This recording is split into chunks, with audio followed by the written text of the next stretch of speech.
rape, murder, masochism, cannibalism, mutilation, sexual depravity, incest, body horror, regurgitated sausages? Welcome to the medieval world as presented by Ottessa Moshfegh. So I don't want to linger too long on these more sensational aspects of this new novel, Lapvona, but I do think any reader going into this book needs to be aware that it contains these things, even though it's already been well covered in reviews of this book, which have been very mixed, but which all mention these aspects and readers' responses to this book. And anyone who's read Moshfegh before will be aware that her books probably will contain some quite extreme things, though I do think this novel is her most extreme so far. And she really came to prominence with her debut novel, Eileen, which contains some quite horrible and graphic things as well, but received a lot of book prize attention and nominations, but also her novel My Year of Rest and Relaxation became this really big bestseller, and I did really enjoy both of those books. I haven't read her other book yet, but yes, I've read this new novel now, which I think I did enjoy, or at least I was gripped by. There is this kind of mesmerizing quality to her writing, and naturally the first question a lot of people will ask about this book, when knowing that it contains all of these elements to it, is she just writing this for shock value? Because certainly it seems that sometimes that she's going as far as possible. Every time a really depraved and horrible thing occurs, you kind of think, oh, how could it get any worse than this? And you read on, and yes, it does get worse than that. But anyone who isn't instantly put off by such action and horrible things, I think will naturally find as they read on that it comes to feel kind of humorous and absurd. And I don't think that's an unnatural or a bad reaction to have. It is when you're reading about such extreme things, going to such lengths, it is kind of natural to respond in that way. And I think also the portrayal of these elements does serve in a way to enhance some of the rare tender moments in this story. The central character called Merrick, he doesn't have a mother, and he's really longing to be mothered. In the very beginning of this book, he receives some mothering from a kind of outcast or outlying character named Ina, who is labeled by a witch by many of the villagers, even though she has been a nursemaid to many of them as they grew up. And the central story of Merrick's looking for a mother, and how the plot plays out, and the question of that becomes increasingly complex as the story goes on, I think is really compelling and moving in some ways. And even past the extreme action of this story, I think one of the biggest things some readers will object to about this book is how there aren't really any likable or essentially good characters in this story. Even Merrick, who is initially quite sympathetic because he has a twisted spine and he's frequently described as being very ugly in his features, and he has this mop of unruly red hair which has never been tended to. Even he has some very unsavory aspects to his character and doesn't follow any clear line of morality, and does some bad things in this story. So there isn't any character you would naturally root for, and the central character of William, who's this governor and overlord of this local village called Lapvona, who lives in this grand manor house and flaunts his power and wealth that he has, goes to quite extreme lengths to waste. He's incredibly wasteful and excessive, and wants to be continuously entertained in very puerile and perverse ways. But I did come to feel that this story that is set in an unspecified location, although it's probably somewhere in Eastern Europe, and it's during an unspecified time, though it is probably during the medieval era at some point, because of the composition of how peasants toil on the land and suffer greatly, but live with these religious notions, hoping that their suffering will cause them to rack up points in the afterlife. I did find it hard not to see this as like a reflection in some ways, or a kind of distorted mirror of our present times, especially in the way that the story, which follows the course of seasons over a year, how during the summer there's a drought and there's disease and suffering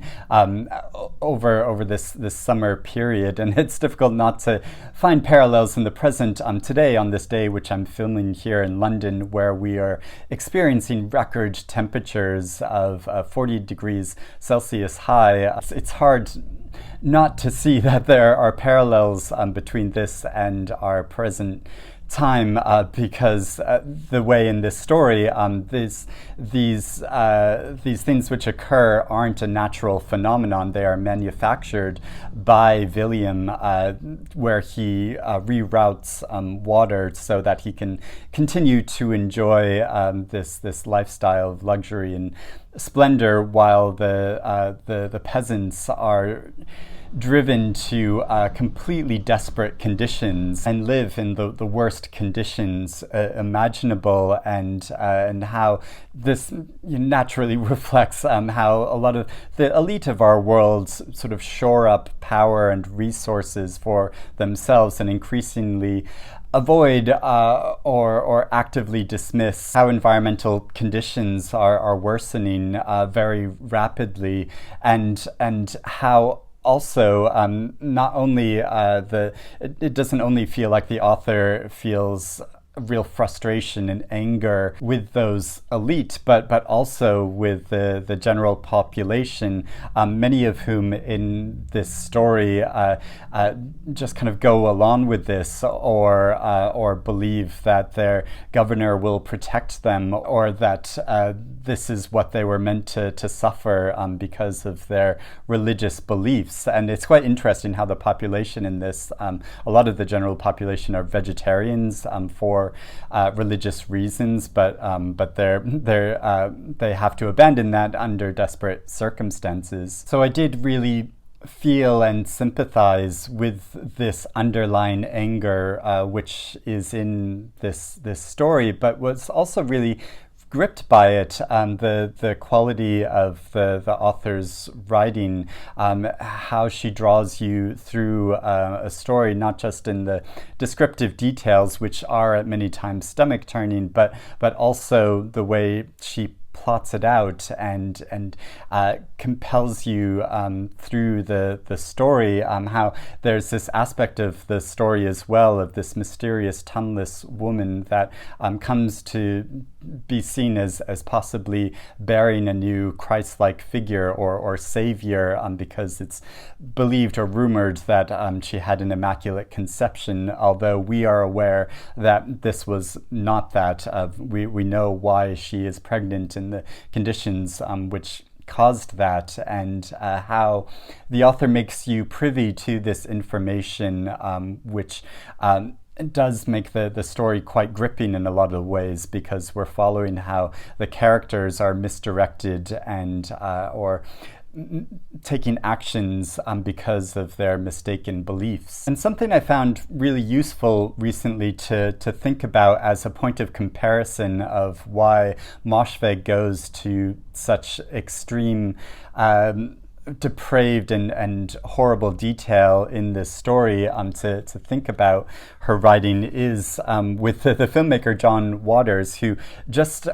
coincidentally recently I watched his movie Desperate Living for the first time, even though he made this quite a while ago. And I think Moshfegh and John Waters make very surprising but actually very natural bedfellows in the way that they portray in their stories these immoral worlds filled with perversity and wild drama. And there are surprising parallels between these two stories, which splinter away from reality to show this feudal imaginary landscape and community in desperate living. This mentally ill housewife and her murderous nurse run away from their suburban community to join this community of outliers and rejects, and this outlying community is ruled by this depraved queen who is very similar to William in a lot of ways, in just her insatiable desire and depravity, but also in her reveling in the humiliation of her subjects. And so I found that there were kind of surprising parallels between these two stories, but also the methodology of these two creators of Moshfegh and John Waters in their rebellion against established orders show how continuous imbalances in society drive individuals to follow their most depraved instincts. And naturally, you could say this is a very nihilistic view of the world that pushes people to anarchy and that there is no goodness or badness in the world, but it is a kind of valid point of view and way of seeing the world, I think. Or at least their worlds can provide a kind of very strange solace in a way which is distinct from this drive towards or kind of essential belief in perpetual progress, or that we're moving towards a better society, when you can really question, like, maybe it is not that way. Or you could say it's almost a philosophical position that they take when neither logic or faith holds up against the willfulness of the human experience, which is always centered around the self. And so there will always be people that are only out there for their own self-interest and will just follow that to no end, or to the continuous expense of other people. And I feel like towards the end of the novel, Moshfegh almost throws this back at the reader with certain scenes with conversations between some of the residents of Lapvona and William during a very awkward Christmas celebration, which is very funny in its awkwardness, but also poses this kind of challenge in the questions which some of the locals throw up to William and the responses they get. And Moshfegh makes this statement towards the end of this book where she comments, "Right or wrong, you will think what you need to think so that you can get by." And how this is almost saying to the reader how we are always focused on our selves, no matter our most magnanimous instincts that we have to try to help other people. It will always come back to the self. And you could say this is a very pessimistic point of view, but it is a point of view that is interesting to hear out and to see played out in this wild drama that Moshfegh has created. So I do think overall, while I wouldn't necessarily say I think Moshfegh's boldness is admirable, but it is quite interesting in a lot of ways, and I did find this a very gripping story which drew me all the way through and did leave me a lot to think about and consider. So yeah, I do think it is good that a lot of people are discussing and debating about this book, and of course any book that engenders a lot of debate I think probably is a good thing, because it does get us discussing uncomfortable things and aspects critiques of what we just want from our literature and our fiction, what kind of reading experience we want. But I would love to hear about if you have any thoughts or feelings about the things that I've discussed, or if you've read this novel and have any reaction to it. I think anyone who reads this book will have quite a big reaction and opinion about it. You almost can't not. Or if you've decided not to read this book at all, I would love to hear about that in the comments below. But thank you for watching. I hope you're reading good things, and I will speak to you again soon. Bye-bye.